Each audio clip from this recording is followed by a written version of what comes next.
Okay, welcome everybody to Jesus Driven Business. This is our weekly live and the very first one for November. And so today we'll be talking about sales. My name is Javon Brown, and I'll be the one that's hosting this live today. I am going to wait a few more minutes to allow people to trickle in, like let's say like 4 to 5 minutes, and then after that we'll go ahead and get started. First with a presentation about sales and marketing. And then after that, we'll be answering any questions from any of the members that show up. All right. Well, 5 minutes is up, and it looks like currently we are still waiting for some more participants, and that's okay. The good news about these lives is that they're recorded. So I think this is the first one that I'm actually going to record and upload. So you'll have the benefit of watching this even if you're not here. And prayerfully, that's of value to you. So, anyway. We're going to get going with the presentation. The very first thing I'm going to do is share my screen. Please bear with me, and we'll get started. So today's presentation is about sales. All right, and let's get started. Okay, so this is Sales 101 with Javon Dupree. We're really just going to go over the basics of sales, and prayerfully, as we go through this, you will find this of value. So let's get started.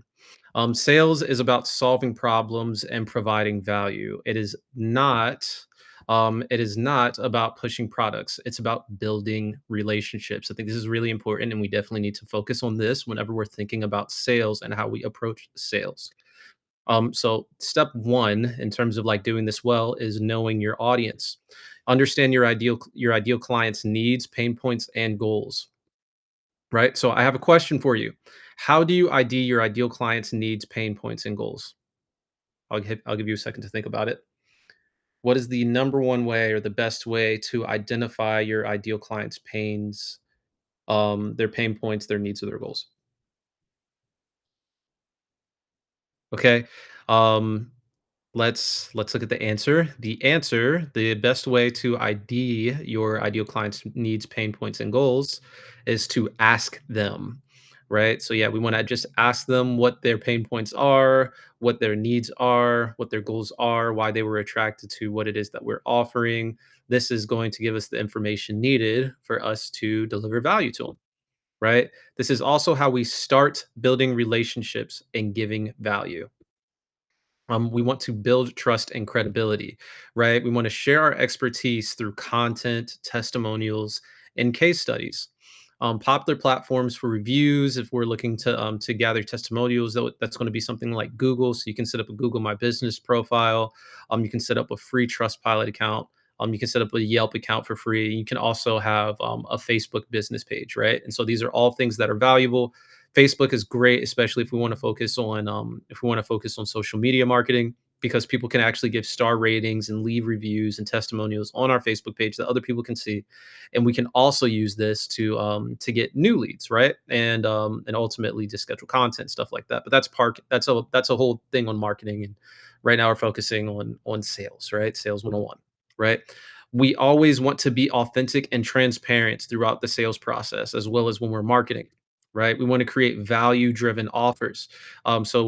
In order to do this, we're going to design products or services that directly address our clients' needs. So, an example is if we have a high ticket product, right? If we have a product that's like, let's say, $1,000 or more, because less than 30% of all people have $1,000 to their name, like to cover an emergency, much less something that they want, right? What we can do is offer like a payment plan through a firm or Klarna or something like that for our high ticket product. So this will be an example of a product or service that directly addresses our clients' needs. So in this case, they ain't got that much money, right? They can't pay for the entire thing up front.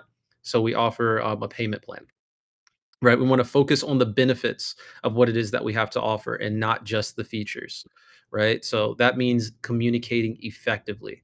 And we do that by using clear, simple language in our sales messages, right? So we want to talk at a fifth grade level or fifth grade level or lower. So if you even noticed over the course of this presentation that I've been giving, I haven't used any words that are longer than 3 syllables, and that's very intentional, right? We want to be clear with our messaging.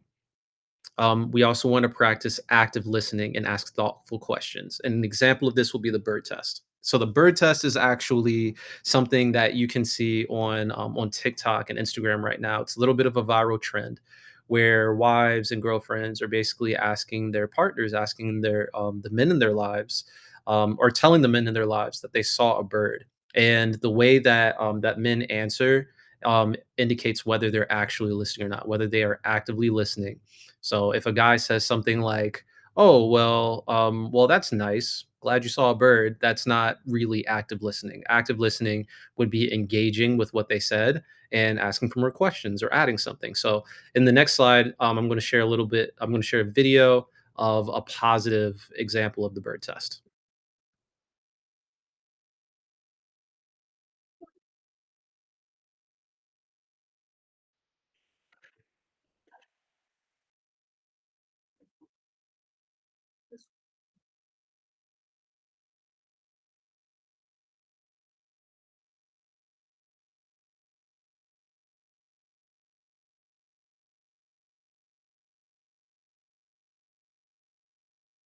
And so that was an example of a guy who's actively listening to his wife, right? So when it comes to you and your business, you may reach out to a client, and the first question you may ask is, "Hey," or maybe a lead messaged you or contacted you, filled out a contact form, and you might want to say like, "Hey, thank you so much for filling out the form. Thank you so much for contacting us.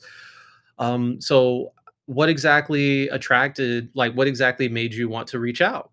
And they'll answer your question. And so to indicate that you're actively listening, you might say something like, let's say that they said, well, I reached out because like I really am struggling with this problem. And it seems like you have the solution for it. You might say something like, "Oh, well, tell me more about that problem." Right. And so that is what I'm starting to actively listen and ask questions. That's what that looks like. Right. And next, after we've had this initial conversation with our leads, we want to follow up and nurture our leads. So when it comes to follow ups, right? So after our first sales conversation, whether they say yes or no, I think it's best for us to follow up at least the next day at like the very latest, and just say like, "Hey, I really appreciated our conversation the other day," that sort of thing. And if you have something of value that you want to share with them, then you can share it with them. So that might be just a little thank you message, right? Just the "I appreciated our conversation the other day" sort of thing. Or it could be like a video that reminded you of them, or maybe a piece of content that you made that addresses a problem that they told you about, right? So we want to stay in touch with potential clients through emails, social media, or calls. You could also use text message or something like that. I'm sure you get the gist, right? When you follow up, you're not just checking in though. Send them a thoughtful and custom message during the holidays, or send them a piece of content that applies to one of their pain points. You should already know by now, based on that first conversation. If you were actively listening and we're actually asking intentional questions, then you should have a good idea of what their pain points are. And we want to keep doing this, right? We want to keep nurturing them. We want to keep giving value. Every lead is worth a follow-up. And after that, like once you've spoken to them a while and they know who you are and they like you and trust has been built, you can go into closing the deal, right? So step one is taking their order, right? And affirm everything they ask for. So I want you to imagine it this way, right? Imagine being a doctor in a doctor's office. And when you're a doctor in a doctor's office, people come to you and they don't tell you exactly what they need, right? What they do is they tell you that they have a headache or that their back hurts or something else. And what you do after that is you'll ask questions, right? You'll actively listen if you're the doctor, based on your expertise, to really figure out exactly what the root cause is, the root problem. And so that's what we're doing here is we're taking their order. And so when they say something like, well, like let's say that you're in marketing, like I'm in marketing, right? I'm a marketing guy. So, well, I'm having a really hard time finding more customers. We'll say, okay, well, what have you tried? Right. And they'll tell you what they've tried, and then, okay, well, based on what you tried, I really think that you may want to try this instead. Or like if they tried the right thing, well, okay, well, you tried the right thing, but how did you try it? What did that process look like for you? And as they're continuing to talk to me, I'm going to affirm and be like, I completely understand. That makes a lot of sense. That sounds really good. And I'm going to ask them questions if I have to. Right. Step two is to repeat it back to them. So, based on what you're telling me, you're having a really hard time with marketing, right? You're having a really hard time with marketing and you tried doing the right thing, but it doesn't sound like it was necessarily the right way. Does that sound right to you? Right. And so that's what that means, repeating the order back to them. Step three is to affirm again and to include your offer. So I'll say, like, okay, well, since it sounds like you're on the right path, but you may not be utilizing it the right way, then I recommend that you do some one-on-one coaching sessions. And so for a one-on-one coaching session, typically that would charge anywhere I would charge anywhere between $300 to $500 dollars an hour. But right now I'm actually running this special where I'm doing one free coaching session completely free once a week for people who are interested in it. So is that something that you think you'd be interested in? So like that's what that would look like. That's an example of step three, right? And then step four is to ask them if they're ready to get started. So if they said yes to that first one, is that something you think you'd be interested in? Yes. Like, okay, great. Then are you ready to get started? When would you like to start? That's what my next question would be, right? After that, I'm going to shut up. I'm not going to say anything else after that. I'm not going to over explain my offer. I'm not going to tell them about any of the bells or features. I already did all of that. And at this point, it's just about them figuring out if it makes sense to them. And if they're still on the fence, they may say something like, "Okay, well, I don't have enough time," or "Well, $300 to $500 sounds really expensive, and I don't know if I can afford that." If I wasn't doing this for free or doing the one time free or something like that. And all I would do if they said something like that back to me is I would say, yeah, it is a lot.